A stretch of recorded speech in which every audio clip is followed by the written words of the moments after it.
It's a quiet summer night in Kaimuki, Hawaii, an old-fashioned town with coffee shops, diners, and a beautiful view of the ocean. It's a place you'd want to retire. It's located about 10 minutes southeast of the capital city of Honolulu, so when I say the views are beautiful, I mean it. But that beauty would soon change into something more sinister, for Kaimuki was hiding a dark secret. A secret that would span decades and still haunts the town to this very day. This is the story of the Kasha of Kaimuki House. Okay, now, I bet you're thinking, what in the world is a Kasha? Now, I'm not gonna leave you hanging, so let me give you a little background before we dive into the story.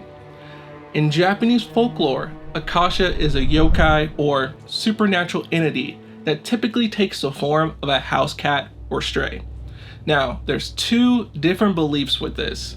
The first being the Kasha steals the souls of people who've done evil deeds and then drags them down to hell. The second belief is that Kashas are bloodthirsty entities that feast on dead corpses. Now, again, two totally different beliefs with a common thread. That thread being, the Kasha hides its true form and disguises itself as a cat. That, my friends, is not even the scary part. It is said that at funerals, the Kasha will show its true form and reanimate the corpses. Like, dude, if my family member or friend gets up from the casket and starts walking around, dude, I'm out. Like, I'm out. Anyways, now that you have a little Japanese folklore lesson, let's dive into the story. It would all begin in August 1942. A mother and her 3 kids are fast asleep. The house is silent and pitch black. There's a putrid scent lingering in the air. It's a mix of must and cow manure. If you got a whiff of it, it would sting your lungs and hurt to breathe. It's so bad, in fact, that it woke up her 10-year-old boy. He's disgusted and immediately runs to his mother's room to inform her. She's half asleep and reluctant to go. He continues to nag her, and eventually she obliges and follows him to his room. The smell hits the back of her throat, and she's confused as to what it could even be. Together, they search the room, but cannot find a definitive source. That is, until they notice the smell getting stronger towards a corner in the room. The scent is undeniably strong, but they don't see anything. They can sense there's something there, but it's invisible and reeks. The boy moves closer to the corner, and what feels like 2 hands grab his left and right arms. He's thrown from the corner to the wall across the room. His mother screams, causing her 2 daughters to wake up and rush over to the room. Whatever this being is, it's angry. It's been found out, but it knows it cannot show its true form. The family runs together downstairs, slamming the door behind them to regroup and gather their thoughts. I'm guessing they thought closing the door would stop the Kasha, but I'm not gonna lie, I'd probably do the same thing.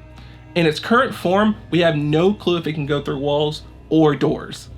As they arrive downstairs, the mother sprints to the kitchen to find whatever she can to ward off the entity. She's frantic and searches through every cabinet she can, remembering the stories she was told of ghosts as a kid. She knows what she needs. She finds some Hawaiian salt and tea leaves, throwing the salt around the room while flailing the tea leaves.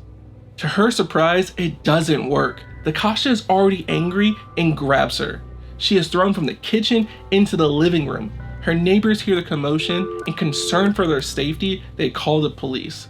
Police Sergeant Mosley Cummins and Patrolman Robert Antis are closest to the scene and rush over as fast as they can.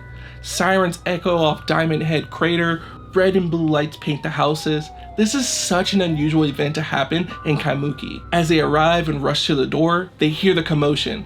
Guns drawn, they assume the position and knock. Not even seconds later, the mother opens the door. But what the police see next is something directly out of a horror movie. The kids are sitting on the couch, shrieking at the top of their lungs, and begin to float and are tossed around the room like rag dolls. It was an absolutely insane scene. It's as if the Kasha wanted to give the officers a show. The mother is screaming, constantly blaming her husband that left them, saying it's his fault. The kids are fighting for their lives as they're tossed around the room. The police are absolutely confused on what to do. It takes a few minutes to wrap their head around the scene, but they eventually regain their composure. They immediately rush in to try and grab the kids and get them out of the house. The entity is just toying with them at this point, and this struggle lasts for about an hour and a half. Can you imagine just seeing these kids flying around? Like, bro, is this a circus? How did they manage to not do anything for an hour? As they save each family member one by one, they are brought outside.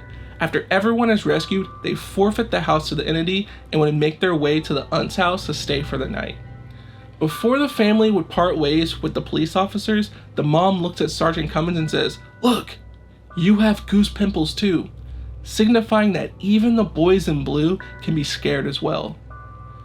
But this wouldn't be the only haunting story from this house. 30 years later, we would witness the evolution of this Kasha. It's now 1972 and 3 girls are staying in the house together. Now, the news article doesn't mention the names, so to make it easier to follow along, we will call them Malia, Leilani, and Kaya. The girls were warned the house was haunted before they moved in, but thought the owner was joking with them, clearly unaware of the past events. I guess they didn't believe in ghosts, but man oh man would they be in for a treat, and no, not one of the good ones either. The girls were hanging out, doing things that girls do. Now, I have no idea what girls do. Were they doing each other's nails, hair? I don't know. If you're a woman, comment on what girls do when they all live together. Whatever they were doing, they were quickly concerned with some strange noises coming from the house. Now, they were the only 3 that lived there and didn't have any pets. A noise that sounded like footsteps echoed in the halls. But if that wasn't bad enough, there were voices. They couldn't make out the words, as if it was speaking in tongues. The 3 girls are frozen, unsure what to do next. And then, it happened. Malia feels a weird sensation of someone resting their hand on her arm. It felt cold and sent shivers down her spine. That was the last straw. They called HPD and asked for help. The house no longer felt safe, and they decided it would be best to go to Papakolea to spend the night with Leilani's mom. They were so frightened that they asked HPD to follow them there so they could make sure they got to their destination safely. "Not a problem," the police officer said as he headed over there.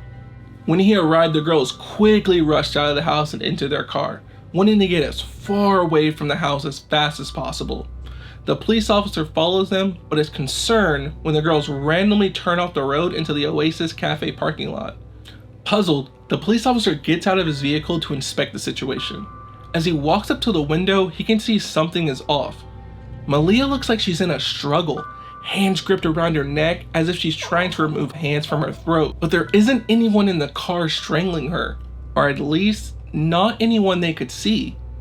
He proceeds to reach into the window of the car, but is grabbed by what felt like a strong, calloused hand that twisted his arm.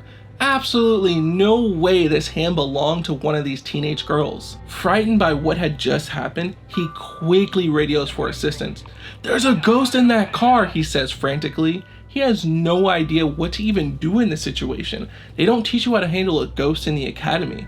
There is zero protocol for a situation like this. The police sergeant arrives and can see the police officer white as a sheet, absolutely frazzled from what had just happened to him. The sergeant calms down the officer and they work together to get Malia into their car. They tell the other 2 girls to follow them to Leilani's mom's house. As soon as Malia gets into the police officer's car, the motor dies. They keep trying to start the car, but to no avail. They help her back to the other car and immediately their engine starts again. Everyone gets on the road again, and not even seconds later, the door of the girl's car flies open. Malia falls out onto the road. It's evident that this issue needs to be solved right here and now. The police sergeant runs into Oasis Cafe and returns not even minutes later with a handful of Hawaiian salt and a glass of water. He splashes it on everyone and goes silent. This wave of calmness rushes over everyone and the balance is restored. The police officer shrugs and just says, "It's something my grandmother told me. I never tried it before. Sends the ghost away." Grandma came in clutch here, but something has me puzzled. Why didn't this work in 1942? Where did this kasha come from? And is it even a kasha? Let's break it down. So, there are two legends surrounding how these stories and this entity came about. Legend number 1 involves a father who killed his 2 children and wife in the home. The wife and son's bodies were buried in the backyard, but the corpse of the daughter was never found, which would suggest that the kasha ate the corpse. The second legend tells of a lesbian couple in which one of the women became involved with a man. Once he discovered his girlfriend's secret, the man killed her, her wife, and himself within the Kaimuki house. This one suggests that the man's soul was taken to hell by the kasha for doing an evil deed. But of course, I could not find any evidence of either of these stories actually taking place, so let's take them with a grain of salt. Now, for the kasha itself, how do we know it's a kasha and not some other entity? Well, with Hawaii having deep roots from Japan with their ghost stories, it makes sense for this to be a kasha if the legends are true.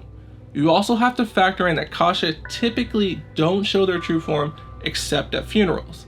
This would explain the need for the kasha to have been invisible in the stories if there were no cats for it to disguise itself as. But there's still a few pieces of the story I'm not fully convinced on. The first being the 30-year gap in time. Why would the kasha stay in this house for this long? What continued to pull the kasha to this specific house? If the legends are true, then I suppose it could make sense, but then again, wouldn't the kasha leave once it's got its fix with eating a corpse or stealing the soul? The next piece is the lack of evidence on the two legends. The kasha had to come from somewhere. It wouldn't just appear and wreak havoc for no reason.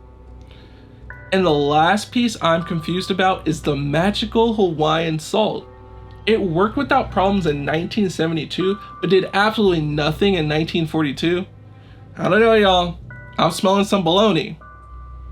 With that said, the article that was written in 1942 has to carry a little weight. I don't believe Hawaii's largest daily newspaper, Honolulu Star Bulletin, would have written this story if there wasn't some ounce of truth. And that, to me, is the key takeaway from this story. Every story of fiction comes from something real. Even if it's 1% real, the story comes from something. So, where did the kasha originate from? How did it become an urban legend? Unfortunately, the Kaimuki house was demolished in 2016, so good luck with coming in contact with the kasha. Regardless, this story will continue to stand the test of time and has influenced other works such as the 1994 book Obake Files by Glenn Grant. In this tale, the kasha tears people from limb to limb until they are literally only pieces left. At one point in the story, McDougal himself is nearly killed twice by the kasha, so definitely give that a read if you enjoyed today's story. But what do you think? Is this story baloney, or does it have some ounce of truth? Let us know in the comments. Thank you for watching, and subscribe if you want more. And as always, try not to fall down another rabbit hole.